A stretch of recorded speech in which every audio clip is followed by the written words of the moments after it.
ദൂരത്തും ചാരത്തുമായി ഞങ്ങളുടെ ഗാനങ്ങൾ ശ്രമിച്ചുകൊണ്ടിരിക്കുന്ന ഈ നാട്ടിലെ എല്ലാ മാന്യ ശ്രോതാക്കൾക്കും ധന്യനായ യേശുക്രിസ്തുവിന്റെ നാമത്തിൽ ഞങ്ങളുടെ സ്നേഹം നിർത്തി അറിയിക്കുന്നു. കേരള ഗോസ്പൽ ടീമിന്റെ ആഭിമുഖ്യത്തിൽ ലഹരി വിരുദ്ധ സന്ദേശയാത്രയാണ് ഈ പ്രദേശത്ത് കടന്നു വന്നിരിക്കുന്നത്. പ്രത്യേക ഈ പ്രദേശത്ത് കടന്നു വരുവാനും നിങ്ങളെ കാണാൻ സാധിച്ചതൊക്കെ വളരെയേറെ സന്തോഷം ഞങ്ങൾക്കുണ്ട്. ദൈവം ഈ ദേശത്തെ ഒത്തിരി അനുഗ്രഹിക്കട്ടെ എന്ന ഈ തരുണത്തിൽ ഞങ്ങൾ ഒരുമിച്ച് പ്രാർത്ഥിക്കുകയാണ്. ഇന്ന് ലോകത്തേക്ക് നോക്കിയാൽ എല്ലാ കുടുംബത്തിനകത്ത് സമാധാനമില്ലാതെ, സന്തോഷമില്ലാതെ, മദ്യത്തിനടിമയായി, കഞ്ചാവിനടിമയായി, ലഹരി പദാർത്ഥത്തിനടിമയായി ജീവിക്കുന്ന ഒരു കാലഘട്ടത്താണ് നാം ജീവിക്കുന്നത്. എവിടെ നോക്കിയാലും മനുഷ്യന് സമാധാനമില്ലാതെ, സന്തോഷമില്ലാതെ അലഞ്ഞുകൊണ്ടിരിക്കുന്ന ഒരു കാലഘട്ടത്താണ് നാം ജീവിക്കുന്നതെന്ന കാര്യം നമ്മൾ മറന്നു പോകരുത്. ഇപ്പോൾ തന്നെ നമ്മുടെ പുതിയ സർക്കാർ അധികാരം ഏറ്റിട്ട് ചില മാസങ്ങൾ മാത്രമായിട്ടുള്ളൂ. തുഫാൻ എന്ന് പറഞ്ഞുകൊണ്ട് അവർ ഒരു ലഹരി വിരുദ്ധ സന്ദേശം പിടിക്കുന്നതിന് വേണ്ടി, ലഹരി ഉപയോഗിക്കുന്നവരെ പിടിക്കുന്നതിന് വേണ്ടി നമ്മുടെ ആഭ്യന്തര വകുപ്പ് മന്ത്രിയുടെ നേതൃത്വത്തിൽ പോലീസുകാരും എക്സൈസുകാരും ചേർന്ന് വലിയ കാര്യങ്ങൾ ഈ ദേശം ചെയ്തുകൊണ്ടിരിക്കുകയാണ്. വളരെ സന്തോഷം ഞങ്ങൾക്കുണ്ട്. പ്രത്യേക കേരള ആഭ്യന്തര വകുപ്പ് മന്ത്രിക്കും അതിന് പ്രവർത്തിക്കുന്ന പോലീസ് അധികാരികൾക്കും അതുപോലെ എക്സൈസ് അധികാരികൾക്കുള്ള പ്രത്യേക കേരള ഗോസ്പൽ ടീമിന് പേരിൽ ബിഗ് സല്യൂട്ട് ഈ നിമിഷം ഞങ്ങൾ നേരുകയാണ്. ഞങ്ങൾക്ക് സന്തോഷമുണ്ട്. നാളുകളായി ഞങ്ങൾ കേരളത്തിന്റെ വിവിധ സ്ഥലങ്ങളിൽ, കേരളത്തിന്റെ പല ജില്ലകളിൽ കടന്നുപോയി. ഞങ്ങൾ മദ്യത്തിനെതിരെയാണ് ഞങ്ങളുടെ പ്രസംഗങ്ങൾ മുഴുവനും. മദ്യത്തിനെതിരെയും മയക്കുന്നതിനെതിരെയാണ് ഞങ്ങൾ പ്രസംഗങ്ങൾ എന്ന കാര്യം ഓർപ്പിക്കുകയാണ്. ഇന്ന് ഈ ദേശത്തോട് ഞങ്ങൾ ശതമാനം ഓർപ്പിക്കുന്ന കാര്യം, മദ്യത്തിനടിമയായ മനുഷ്യന് കുടുംബത്തിനകത്ത് സമാധാനമില്ല, സന്തോഷമില്ല. അവസാനം ഒരു മുഴ കയറിനകത്തോ അല്പവിഷത്തിനകത്തോ ഈ ലോകത്തെ ജീവിതം അവസാനിപ്പിക്കുന്ന എത്ര കുടുംബങ്ങളെ നമുക്കറിയാൻ കഴിയും. ഇന്ന് പകൽ ഈ ദേശത്തെ അഭിസംബോധന ചെയ്യുമ്പോൾ ഒരു കാര്യം വളരെ ശതമാനം ഓർപ്പിക്കുകയാണ്. എന്നാൽ അവിടെ നിന്ന് നമുക്കൊരു മാറ്റം ആവശ്യമല്ലേ? ഇത്ര നാളും നമ്മുടെ കുടുംബങ്ങളാണ് മദ്യത്തിനടിമയാകുന്നത്. കോളേജിൽ പഠിക്കുന്ന എത്ര കുഞ്ഞുങ്ങളാണ് ആത്മഹത്യ ചെയ്യുന്നത്? എത്ര പറ്റി? എല്ലാവരെയും ഒറ്റ കാലം ചോദിച്ചാൽ മനുഷ്യരെ നിസ്സാര ഒരു വിഷയത്തിന്റെ നടുവില് അവർക്ക് അത് മുന്നോട്ട് പോകാൻ കഴിയാതെ വന്ന ചില വിഷയങ്ങളിൽ വരും പുറമെ അവരുടെ ജീവിതം ഇവിടെ അവസാനിപ്പിക്കുന്ന എത്ര കാര്യങ്ങൾ നമുക്ക് കാണാൻ കഴിയും. ഇന്ന് പകൽ ഈ ദേശത്തെ അഭിസംബോധന ചെയ്യുമ്പോൾ ഞാൻ കാര്യം വിളിച്ചു പറയാം. അവിടെ നിന്ന് നമുക്കൊരു മാറ്റം ആവശ്യമല്ലേ? ഈ മദ്യത്തിൽ നിന്നും കഞ്ചാവിൽ നിന്നും MDMA പോലുള്ള ഈ വസ്തുവിൽ നിന്ന് നമുക്കൊരു മാറ്റം ആവശ്യമല്ലേ? നമുക്കൊരു മാറ്റം ആവശ്യമാണ്. ഞങ്ങളുടെ ഒത്തിരി പേര് മദ്യപിക്കുന്ന ഒത്തിരി ആളുകൾ ഞാൻ ഒരിക്കലും വരാറുണ്ട്. ഒരു പറഞ്ഞൊരു കാര്യമുണ്ട്, എന്റെ സഹോദര, ഞങ്ങൾക്ക് ഈ മദ്യപാനം നടത്തുന്ന ആഗ്രഹമുണ്ട്, പക്ഷേ ഇത് കഴിയുന്നില്ല. പണ്ടൊരു സംഭവം ഇങ്ങനെ ഉണ്ടായി, ഒരു കഥ ഞാൻ കേട്ടിട്ടുണ്ട്. ഒരു വലിയ മലവെള്ളപ്പാച്ചിൽ നടക്കുക. ആ സമയത്ത് അങ്ങനെ മലയിൽ നിന്ന് ഒത്തിരി കട്ടിലും വിറകും ഒക്കെ ഒഴിവ് വരികയാണ്. അങ്ങനെ താഴെ നിന്ന് ഒത്തിരി പേര് അതിങ്ങനെ എടുത്തെടുത്ത് മാറ്റിക്കൊണ്ടിരിക്കുന്ന സമയത്ത് അതുവഴി ഒരു കമ്പിളിക്കെട്ട് ഒഴിവ് വന്നു. ഉടനെ ഒരു പക്ഷെ ചാടി കമ്പിളിക്കെട്ട് ചാടിപ്പിടിച്ചു. അങ്ങനെ ആ കമ്പിളിക്കെട്ടുമായി അപേക്ഷ പിന്നെ ഒഴുകി കുറവ് ചെന്നു. അപ്പൊ പൂർത്തി ഒരാൾ വിളിച്ചു പറഞ്ഞു, എടാ ഈ കമ്പിളിക്കെട്ട് വിട്ടിട്ട് നീ പോരെ, നമുക്ക് ഇനി അടുത്ത പ്രാവശ്യം പിടിക്കാമെന്ന് പറഞ്ഞു. ഞാൻ കമ്പിളിക്കെട്ടിന് നേരത്തെ വിട്ടതാ, പക്ഷെ ആ കമ്പിളിക്കെട്ട് എന്നെ വിട്ടിട്ടില്ല. കാരണമെന്ന് പറഞ്ഞാൽ ആ മലവെള്ളപ്പാച്ചിൽ ഒരു വലിയൊരു കരടി ഒഴുകി വന്നു. അദ്ദേഹം അറിഞ്ഞില്ല ഇത് കരടിയാന്നോർത്തുകൊണ്ട് ആ കരടിയെ കയറി പിടിച്ചു. പക്ഷേ ആ കരടി ആ മനുഷ്യനെ വൃത്തി പിടിച്ചുകൊണ്ട് രണ്ടുപേരും നിത്യമാം അവരെ മരണം സംഭവിക്കേണ്ടി വന്നു. ഇന്ന് പകൽ ഒരു നിസ്സാര ഒരു തമാശന് വേണ്ടി നീ മദ്യപാനം ആരംഭിച്ചു തന്നെ, ഒരു പുതുവലി ആരംഭിച്ചു തന്നെ, ഇപ്പോൾ നിനക്കതിൽ നിന്ന് രക്ഷപ്പെടാൻ കഴിഞ്ഞിട്ടുണ്ടോ? ആ കരട് പിടിച്ചതുപോലെ ആ മദ്യപാനം ഒരു പുതുവലിയൊക്കെ നിന്നെ മുറുകെ പിടിക്കുകയല്ലേ സ്നേഹിത. എന്നാൽ ഇന്ന് പകൽ ഞാൻ പറയും, അതിൽ നിന്ന് നിനക്ക് മാറ്റം വരുത്തുന്ന ഒരു മാർഗമുണ്ട്. നിന്റെ ജീവിതത്തിന്റെ അകത്ത് അതിൽ നിന്ന് മാറ്റം വരുത്തുന്ന ഒരു മാർഗമല്ലേ ഉണ്ടോ എന്ന് നീ ആലോചിച്ചിരിക്കുമെങ്കിൽ ഇന്ന് പകൽ പറക്കണ്ട. അതിൽ നിന്ന് മാറ്റം വരുന്ന ഒരു മാർഗത്തെ കുറിച്ച് പറയുവാൻ ഞാൻ ആഗ്രഹിക്കും. വളരെ ഒത്തിരി പഠിച്ച് മുന്നോട്ട് പോയിക്കൊണ്ടിരിക്കുക. അതൊക്കെയറിയാമോ? മദ്യപിക്കുന്ന ഒരു മനുഷ്യൻ മദ്യപാനം നിർത്തുന്നതിന് വേണ്ടി കഴിക്കുന്ന ആഹാര പദാർത്ഥത്തിന്റെ അകത്ത് ഗുളിക ഇട്ട് കൊടുക്കും. അങ്ങനെ ആ മനുഷ്യൻ കഴിച്ച് ഒരു ദിവസം 2 ദിവസം ഒരു മാസം കഴിച്ചു കഴിയുമ്പോൾ താൻ മദ്യപാനത്തിൽ നിന്ന് വലിയ വിടുതൽ സംഭവിക്കും. വലിയ സന്തോഷമായി. സ്നേഹിത, നീ ഒരു ദിവസം മദ്യപാനത്തിൽ നിന്ന് മാറ്റം വരുത്തുമ്പോൾ നിന്റെ ഭാര്യയും മക്കളും അനുഭവിക്കുന്ന സന്തോഷം വളരെ വിലപ്പെട്ട കാര്യം ഇന്ന് മുതൽ പറഞ്ഞു പോകരുത്. അങ്ങനെ 1 മാസം 2 മാസം ആ ഗുളികയുടെ ശക്തിയൊക്കെ തീർന്നു കഴിയുമ്പോൾ വീണ്ടും ആ മനുഷ്യ മദ്യം കുടിക്കാൻ ആരംഭിച്ചു. ആദ്യം മദ്യപാനം മാത്രമേ ഉണ്ടായിരുന്നുള്ളൂ. ഇപ്പം ആ മദ്യപിച്ച് എന്ത് പറ്റിയെന്ന് ചോദിച്ചാല് തന്റെ സമ്മതമെല്ലാം തെറ്റി ഭ്രാന്തന്മാരെ പോലെ അലയുന്ന എത്ര ചെറുപ്പക്കാരെ നമുക്ക് ദേശത്ത് കാണാൻ കഴിയും. അപ്പൊ ഇന്നും പകലില് ഈ ദേശത്തെ അഭിസംബോധന ചെയ്യുമ്പോൾ ശക്തമായിട്ടൊരു കാര്യം ഞാൻ വിളിച്ചു പറയാം. ശക്തമായിട്ട് ഒരു കാര്യം വിളിച്ചത് എന്താണെന്ന് ചോദിച്ചാൽ, നിന്റെ ജീവിതത്തിന്റെ ഗുളികയ്ക്ക് കഴിയാത്തത്, ഡോക്ടർമാർക്ക് കഴിയാത്തത്, പോലീസ് എന്ന പെറ്റിക്കേസിന് അവർ വന്ന് അടിക്കാൻ കഴിയാത്തത്, നിന്റെ ജീവിതത്തിൽ നീ മദ്യവതായിരിക്കുന്നുവെങ്കിലും അവിടെ നിന്ന് മാറ്റം വരുത്തുന്ന ഒരു മാർഗമുണ്ട്. ആ മാർഗത്തിന്റെ പേരാണ് യേശു ക്രിസ്തുവിന്റെ സുവിശേഷം എന്ന് പറയുന്നത്. എന്താണ് സുവിശേഷം എന്ന് ചോദിച്ചാൽ ഉത്തരം നല്ല വാർത്തയാണ്. സുവിശേഷം ഒരു മതപ്രസംഗമല്ല. സുവിശേഷം പിന്നെ എന്താണ്? സുവിശേഷം ഒരു മാർഗമാണ്. എന്താണ് ആ മാർഗം? നിന്റെ ജീവിതത്തിന് സമാധാനം തരുന്ന മാർഗം, സന്തോഷം തരുന്ന മാർഗം, അപ്പനെയും അമ്മയും ഒക്കെ സ്നേഹിക്കാൻ പഠിപ്പിക്കുന്ന ഒരു മാർഗമുണ്ടെങ്കിൽ ആ മാർഗത്തിന്റെ പേരാണ് സുവിശേഷം എന്ന് പറയുന്നത്. സുവിശേഷം ഏത് കാലഘട്ടത്തിലും ഏത് സ്ഥലത്തും ഇത് പ്രസംഗിക്കപ്പെടാൻ കാരണമെന്ന് ചോദിച്ചാൽ, ഈ സുവിശേഷം എന്ന സ്ഥലത്തൊക്കെയും വലിയ സമാധാനം ഉണ്ടായിട്ടുണ്ട്. ആഫ്രിക്കയിൽ മരഭോജനങ്ങളുടെയും ഈ സുവിശേഷം കടന്നു. മനുഷ്യരെ പച്ചയ്ക്ക് കഴിക്കുന്ന ആഫ്രിക്കൻ വനാന്തരങ്ങളില് ഈ സുവിശേഷമായി ദൈവദാസന്മാരുടെ കാലുകുത്തി. കേൾക്കണമോ? ആ സുവിശേഷം ചെന്നപ്പോൾ അവർക്കൂടെ മാറ്റുമെന്ന് ചോദിച്ചാൽ മരഭോജി അവര് മരസ്നേഹിയിലാക്കി മാറി. അവർ മനുഷ്യനെ സ്നേഹിക്കാൻ പഠിപ്പിച്ച മാർഗം യേശു ക്രിസ്തുവിന്റെ സുവിശേഷമാണ്. അതുകൊണ്ടാണ് ഏത് സ്ഥലത്തും ഏത് കാലഘട്ടത്തിലും ഇത് പ്രസംഗിക്കപ്പെടാൻ കാരണമെന്ന് ചോദിച്ചാൽ, ഈ സുവിശേഷം ചെന്ന സ്ഥലത്തൊക്കെ വലിയ സമാധാനം ഉണ്ടായിട്ടുണ്ട്, വലിയ സന്തോഷം ഉണ്ടായിട്ടുണ്ട്. അതുകൊണ്ട് ഇന്ന് പകൽ ഈ ദേശത്തുള്ള ആരെങ്കിലും അങ്ങനെ ഭീതിയോട് പ്രയാസത്തോടെ ദുഃഖത്തോടായിരിക്കുന്നെങ്കിൽ ഈ സുവിശേഷത്തിന് വലിയ സമാധാനം തരാൻ കഴിയും. എപ്പോഴാണ് മനുഷ്യൻ മൊത്തത്തിൽ ആശ്രയിച്ചത് അറിയാമോ? എപ്പോഴാണ് ഒറ്റ ഉത്തരവുള്ളൂ. അവന്റെ ജീവിതത്തിന് സ്നേഹം നഷ്ടപ്പെട്ടു പോയി, അവന്റെ സമാധാനം നഷ്ടപ്പെട്ടു പോയി. ഞാൻ ചോദിക്കട്ടെ സ്നേഹിത, എത്ര നമ്മൾ ഈ ലോകത്തിൽ ചിന്തിച്ചാൽ എത്ര ഉറക്ക ഗുളിക കഴിച്ചിട്ടാ ഒരു രാത്രി നീ ഒന്ന് ഉറങ്ങുന്നത്?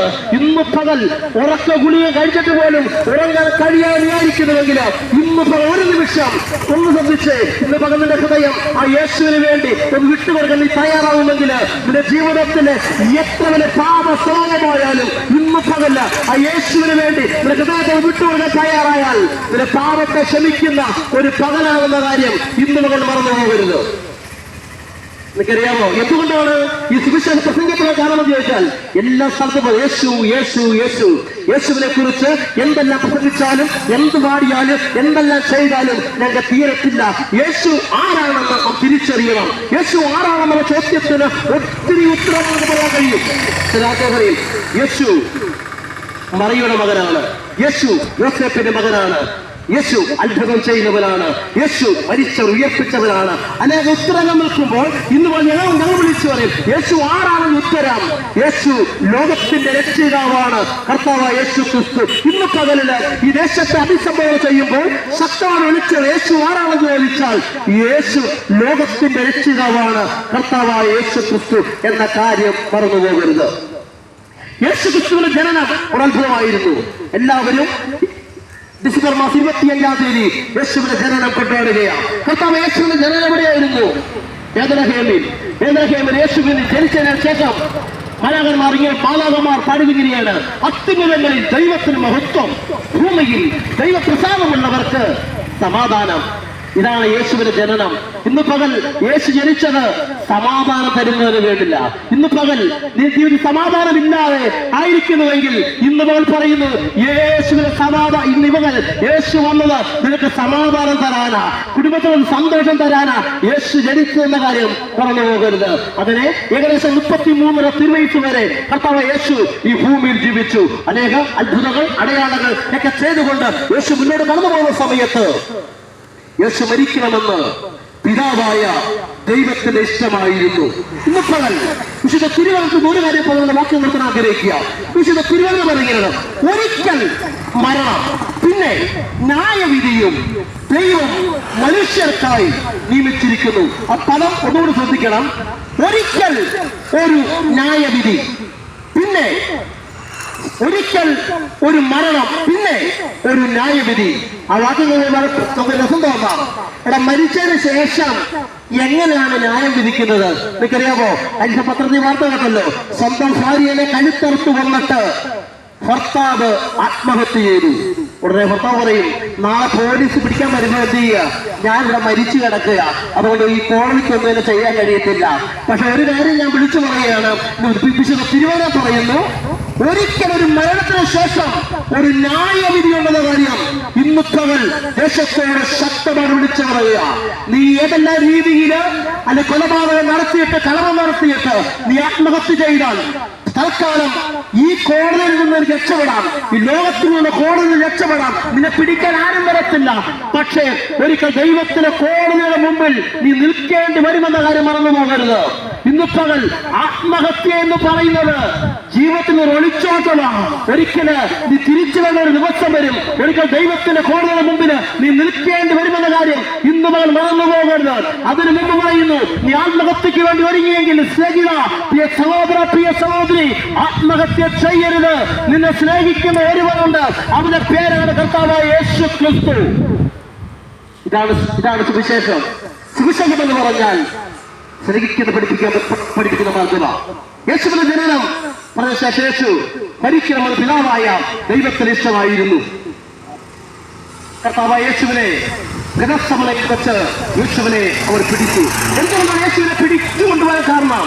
യേശു പാപം ചെയ്തിട്ടല്ല, ആ കളവ് ചെയ്തിട്ടല്ല, യേശു മരിക്കണമെന്ന് പിതാവിന് ഇഷ്ടമായി. എന്തുകൊണ്ട് യേശു മരിക്കണം?